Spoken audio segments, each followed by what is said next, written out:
dont tu as parlé tout à l'heure, il y a ces stats qui sont tombés contre Connor Bradley qui a fait un match magnifique. 0 tir pour le Brésilien, 4 centres, 0 réussi, 2 dribbles, 0 réussi, 20 pertes de balles, 8 duels disputés, 7 perdus. Quand tu lis ces stats, c'est compliqué quand même. Oui.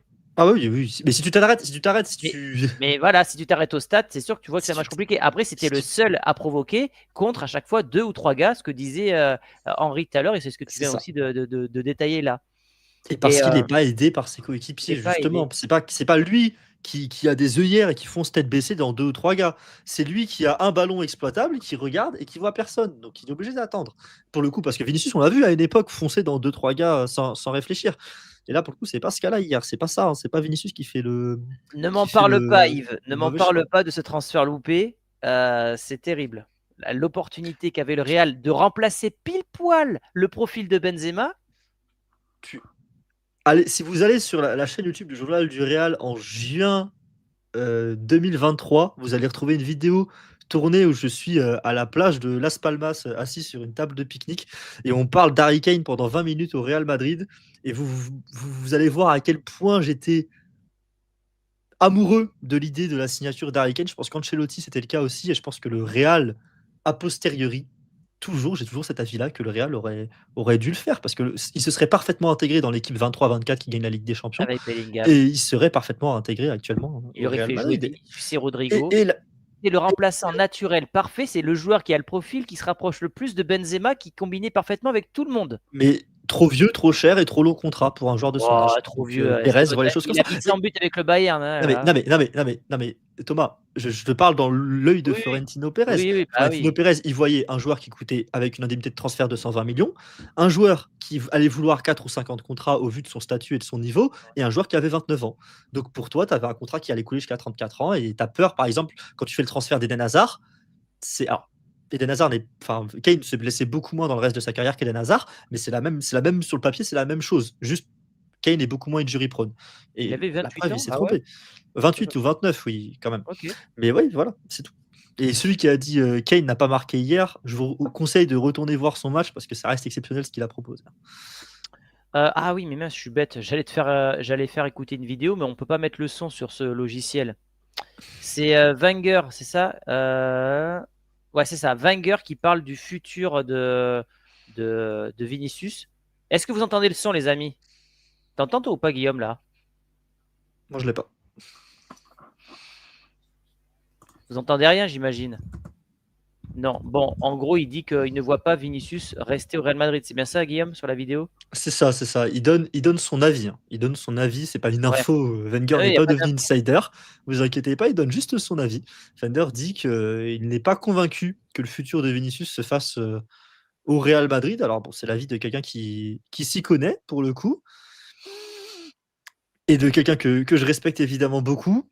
Après, écoute, je pense que c'est quand même compliqué de donner son avis là-dessus sans en savoir plus, quoi. Je pense que c'est vraiment une histoire de juste prolonger un contrat et on n'est pas dans les bureaux, quoi. Dans le même moment, il y a Gol. Alors, je ne sais pas vraiment ce que ça vaut comme crédibilité en termes d'info mercato, qui dit que la relation avec Xabi Alonso, elle est au point mort, que les négociations pour son contrat sont pareil, compliquées, et que le Real pense à le vendre l'été prochain pour 200 millions d'euros. Et ce même média sort l'info comme quoi Haaland est ouvert à l'idée de signer au Real Madrid. Haaland, Mbappé, moi, je ne vois pas comment ça peut marcher. Voilà. Je vois pas comment ça peut marcher. Maintenant, est-ce que vous êtes ouvert à l'idée de vendre Vinicius pour faire venir Haaland? Toi, t'en penses quoi, Guillaume, si ce deal se fait? Parce qu'on sait que Pérez, il voulait le faire, ça, à un moment, pour l'ouverture du Bernabéu. C'était la grosse rumeur de l'époque, faire venir Haaland, qui venait de Dortmund à l'époque, et pas de City, et faire venir Mbappé. Il y avait eu cette fameuse... c'était avéré, cette rumeur, cette double rumeur Haaland-Mbappé en 2022. C'était avéré, ça. Oui. J'ai du mal à voir comment les deux peuvent jouer ensemble. Même si il y a un point de fixation pour le coup. Mbappé, il aurait son point de fixation, mais ça fait quand même deux méga stars ensemble. Et c'est pas trop le style d'Haaland de jouer en pivot point de fixation. Je crois que c'est Ouais. Gédéon qui le notifiait un petit peu plus tôt dans le live. C'est Ah, pas son style, Haaland. C'est vraiment un attaquant de surface, un mec qui n'a que le but en tête, ce qui est une très bonne chose dans le système de City et ce qui aurait pu être une très bonne chose dans le système du Real. Mais c'est mm. pas cohérent avec Mbappé. Puis vendre Vinicius Junior, à mes yeux, serait quand même une terrible erreur côté Real Madrid. Tu vas pas retrouver un ailier de ce niveau-là, en fait, tout simplement. Donc, si tu vends Bon, Vinicius Junior, c'est que tu changes complètement de manière de jouer, de système. Puis je trouve que tu renies un peu ton ADN. Donc, mm.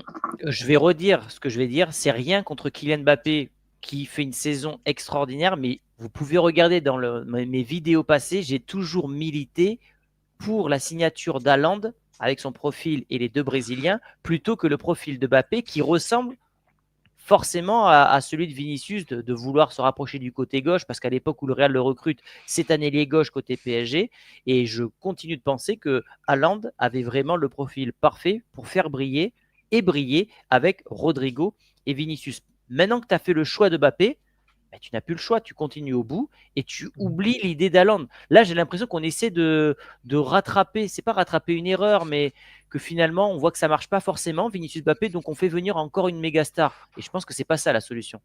bah, les Galactiques, on a vu comment ça a marché dans les années 2000. C'est assez limite de recruter tous les meilleurs joueurs à chaque poste. C'est Mm, pas toujours ce qui fonctionne dans une construction d'effectifs. mm, exactement. Bon, Bah, quand tu vois, ouais, quand vas-y, tu vois dis-toi. quand tu vois juste comment le Bayern ou Arsenal, qui sont sans doute les deux meilleures équipes au monde actuellement, tournent cette saison, ils se sont pas amusés à aller chercher les meilleurs à leur poste. Alors, tu as Arsenal qui a pris Rice, qui était déjà l'un des meilleurs milieux à son poste. Tu as Bayern qui a pris Kane, mais sinon, sur le reste, ils n'ont pas pris le joueur qui était top 1 à son poste. Un Gnabry, un Olysée, un Luis Diaz n'ont jamais été le meilleur du monde à leur poste. Côté Arsenal, c'est pareil. Donc, voilà, c'est C'est les équipes gagnantes dernièrement ne se construisent pas en prenant le meilleur gardien, le meilleur latéral, le meilleur central, le ouais. meilleur milieu, le Ouais, meilleur c'est attaquant, le c'est- meilleur ailier, quoi. une complémentarité. C'est quoi la solution C'est alors, ça. nous dit Gédéon? Bah, si on l'avait, mon ami, on travaillerait pour le Real Madrid. Hein. Nous, on a toujours notre avis, alors que je suis chez moi dans mon bureau au chaud, je prends aucun risque. Je peux dire demain, il faut prendre Haaland. Le lendemain, je te dis, je ne peux pas le prendre. Bon, mon avis ne vaut rien, mais j'ai pas la solution. C'est comme hier, j'ai pas trouvé l'info pourquoi le Real n'a pas gagné. C'est plein de petites infos. Donc,